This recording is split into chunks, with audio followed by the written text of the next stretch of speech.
दोस्तों, जो तिरंगा आज हमारे देश भारत की आन बान शान माना जाता है, क्या आप उस तिरंगे की हिस्ट्री को जानते हैं? क्या आपने कभी सोचा कि जिस झंडे को देखकर आज हिंदुस्तान में रहने वाला हर इंसान गर्व महसूस करता है, वो झंडा कब बनाया गया था और क्यों बनाया गया था? और इस झंडे का जो डिज़ाइन है जो आज हम देखते हैं, ये डिज़ाइन सबसे पहले किस इंसान के दिमाग में आया था? तो दोस्तों, इस तरह की तमाम चीज़ों के बारे में आज की इस वीडियो में हम बात करेंगे और भारत के झंडे से जुड़ी बहुत ज़रूरी बातें आज की इस वीडियो में हम जानेंगे। तो दोस्तों, वीडियो शुरू करने से पहले बस मेरी आपसे छोटी सी गुजारिश है कि नए आने वाले दोस्त चैनल को सब्सक्राइब करके साथ ही में बेल आइकन को भी प्रेस कर दें और हमारी हौसला अफजाई के लिए हमेशा की तरह हमारी इस वीडियो को भी लाइक कर दें, ताकि इसी तरह की नॉलेजेबल और हिस्टोरिकल वीडियोस का ये सिलसिला हम जारी रख सकें। दोस्तों, वैसे तो 1857 में जब हिंदुस्तान में रहने वाले लोगों ने अंग्रेज़ों के ख़िलाफ़ बगावत की थी,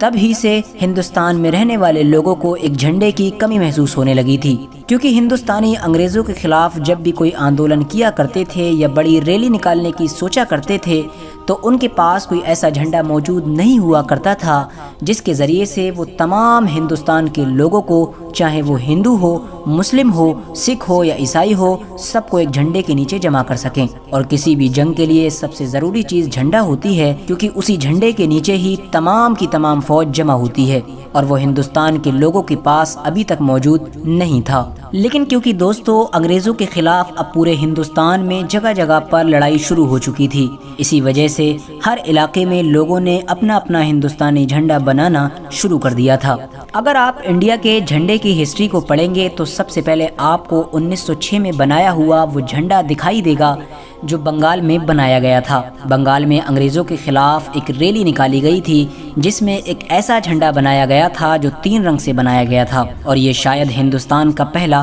तिरंगा भी था जो 3 रंगों से तैयार किया गया था। इस तिरंगे में सबसे ऊपर केसरिया रंग था, बीच में पीले रंग की पट्टी थी और नीचे हरे रंग की पट्टी थी। बीच वाली पीली पट्टी पर हिंदी में वंदे मातरम लिखा हुआ था और नीचे की हरी पट्टी पर एक सूरज और एक चांद तारा बना हुआ था। इसके बाद हिंदुस्तान का अगला झंडा भीकाजी कामा ने 22 अगस्त 1907 को बनाया था।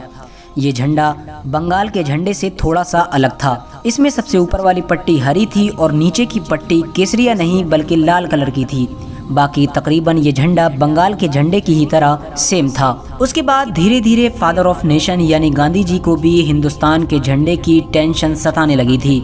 और उनके दिमाग में भी यही बात चल रही थी कि हिंदुस्तान का एक ऐसा झंडा होना ज़रूरी है जिसके नीचे तमाम हिंदुस्तान में रहने वाले लोग जमा हो सकें। गांधी जी ने पिंकली वेंकैया नामी एक शख्स को ये ऑर्डर दिया कि तुम एक ऐसा झंडा तैयार करो कि जिसमें हरा और लाल दोनों रंग हो और उन दोनों रंगों के ऊपर एक चरखा बना हुआ हो। गांधी जी के ऑर्डर पर पिंकली वेंकैया ने एक ऐसा झंडा तैयार किया कि जिसमें ऊपर हरा कलर था और नीचे रेड कलर था, और उन दोनों के बीच में एक चरखा बना हुआ था। लेकिन गांधी जी को ये झंडा बिल्कुल भी पसंद नहीं आया। उसके बाद उन्होंने पिंकली वेंकैया को ये कहा कि इन 2 रंगों के अलावा एक रंग और शामिल किया जाए, और वो नया रंग होना चाहिए सफ़ेद। तो दोस्तों, गांधी जी के मशवरे पर पिंगली वेंकैया ने अब उसमें तीसरा रंग भी शामिल कर लिया। दोस्तों, बड़ी जिद्दोजहद के बाद आखिरकार 1931 में इंडियन नेशनल कांग्रेस की तरफ से एक ऐसे झंडे को परमिशन दे दी गई कि जो 3 कलर का था, जिसमें सबसे ऊपर केसरिया कलर था, बीच में सफ़ेद कलर और नीचे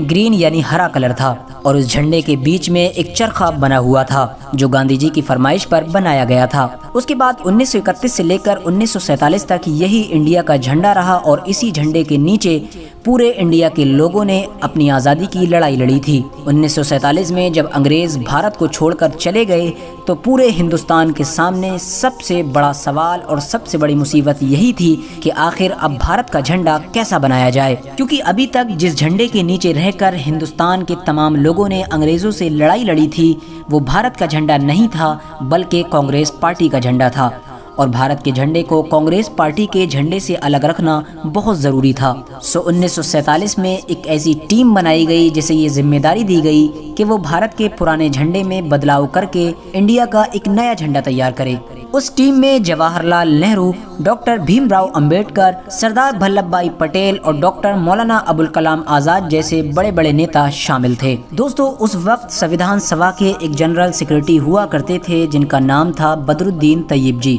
बदरुद्दीन तैयब जी ने संविधान सभा के सामने ये प्रस्ताव रखा कि क्यों ना हम भारत के पुराने झंडे से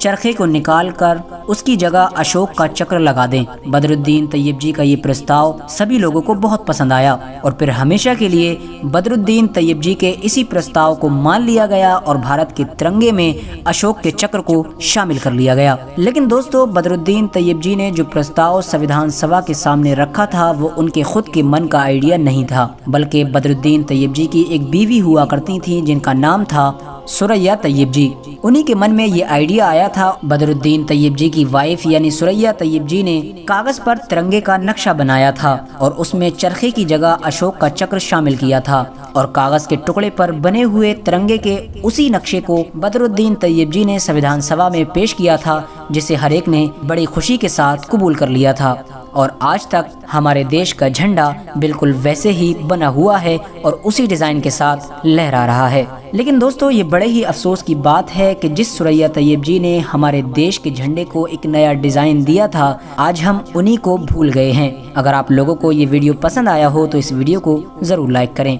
और इसे अपने दोस्तों और रिश्तेदारों के साथ जरूर शेयर करें।